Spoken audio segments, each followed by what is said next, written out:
Hey everybody, Will Ward here. Been thinking on this lovely Sunday afternoon, just thinking about how we kind of get exposed to dieting and losing weight and trying to achieve some of our weight goals and our nutrition and fitness goals. And the first thing that kind of came to mind was fad diets. So like the Paleo diet or the Whole 30, or sometimes you see these ridiculous things on Facebook where it says you can't eat white potatoes, you can't eat white sugar, you can't eat white anything. All you get to eat is sweet potatoes and chicken every day. So there are some benefits to these diets, even though as a registered dietitian, we often think that you don't need a fad diet to lose weight. One, you kind of eat a lot less processed foods when you do some of these diets. So you generally stay away from, like your Pop Tarts or your candies or your chips, that sort of thing. Oftentimes you kind of stick to more whole foods, which is something that we try to encourage whenever we're working with someone for weight loss. You also, with things like the paleo diet, you don't eat anything that wasn't grown in the ground, so or underground. So you would eat things like sweet potatoes more often, which are generally touted for weight loss, especially in the bodybuilding community. Um, you wouldn't eat any dairy. So dairy is something that's it's generally full of fat unless you're getting like 2% or skim dairy products. They're generally full of fat, so generally you're going to be much more calorically dense. They're going to make it harder for you to lose weight, I guess I would say. You also generally eat more fruits and vegetables when you're doing a fat diet. So you're eating more fiber, which fiber requires your body to use more energy to break down. So fiber actually subtracts from the calories that you have in your body or that you're consuming. And fruits and vegetables generally are just healthier for you. They're less processed. They have more micronutrients, so like vitamin A, vitamin C, vitamin E, vitamin K, that sort of thing. So fruits and vegetables generally are going to make you lose more weight, and they're going to make you healthier overall. Mm, Another aspect of fad diets is that talking about fruits and vegetables, it kind of jumpstarts your weight loss. It jumpstarts your process because you shed a lot of things quickly. And while some fad diets do restrict your calories so heavily that you begin to lose water weight more so than actual weight, and it kind of confuses you, you you do get a jump start on your weight loss with fad diets.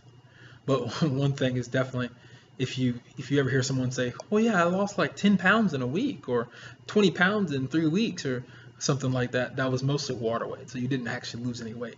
And you can see that on Facebook or Twitter or wherever often with fad diets.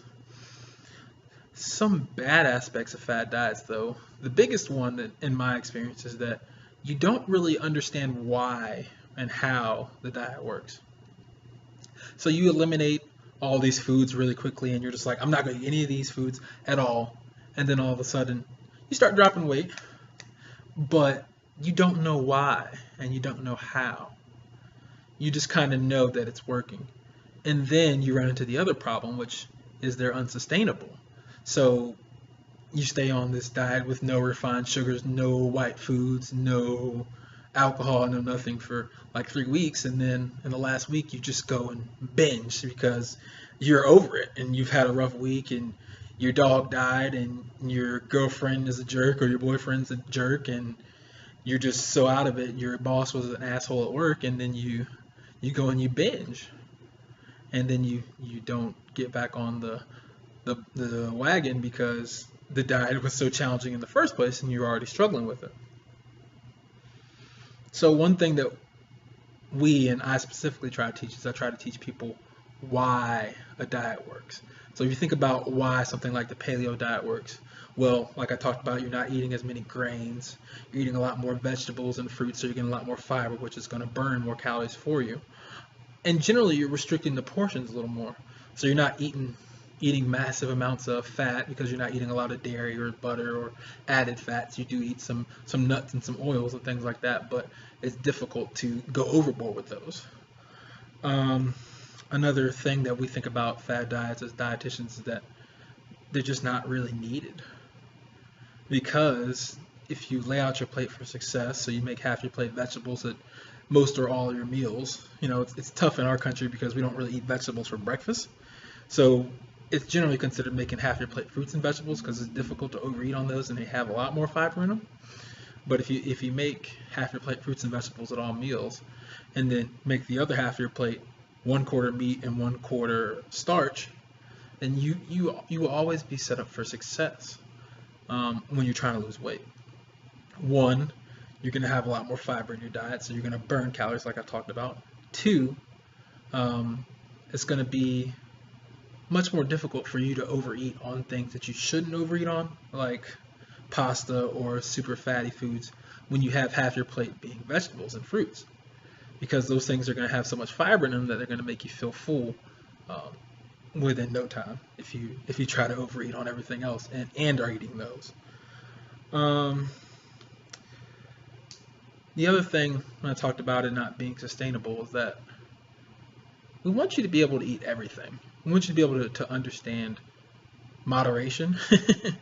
I feel like we've kind of gotten away from accepting responsibility for things, and so we feel like, oh well, if I can't control myself when I eat cookies, then I just won't eat any cookies for the rest of my life. It's not going to happen. You're going to want cookies at some point in time. So we have to be able to understand setting ourselves up for success when we're trying to eat our foods that we enjoy. So things like for me, cookies are a trigger. So if I have cookies in the house, and Michelle will tell you this, if I have cookies, I'll go through them in like a day and a half, like a box of 10 frosted sugar cookies from Harris Teeter or Walmart or whatever.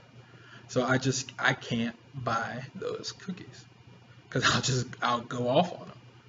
But when I do, I enjoy those cookies for that period of time, and then the next time that I'm feeling a craving for them, usually what I found with cravings and what most research finds is that if you distract yourself while you're having a craving, then it passes and within 15 to 20 minutes. So it's about finding something that will keep you focused for that short period of time, to the point where you're not really worried about your cookies or your crackers, or not crackers, or your like your pies or whatever your trigger food is. But it's definitely important to figure out what your triggers are and to keep them out of your house, for one, because if you have them in the house, then you're going to eat them.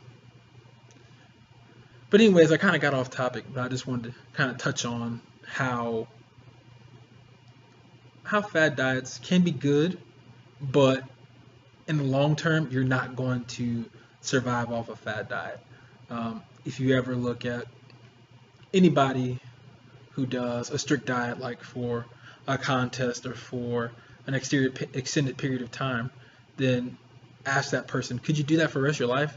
They would say absolutely not, because it's just not possible. You are in such a depleted state, and you just don't want to maintain that lifestyle. But anyways, I'm William Ward. You can follow me on Instagram, Ward Nutrition, WARDNUTR. I'm the owner and operator of Ward Nutrition and Wellness LLC. Registered dietitian, certified personal trainer. I pretty much help you achieve whatever your weight loss goals are. So follow me on Instagram, follow me on Facebook, and I hope you guys have a great week and a good evening. Good night.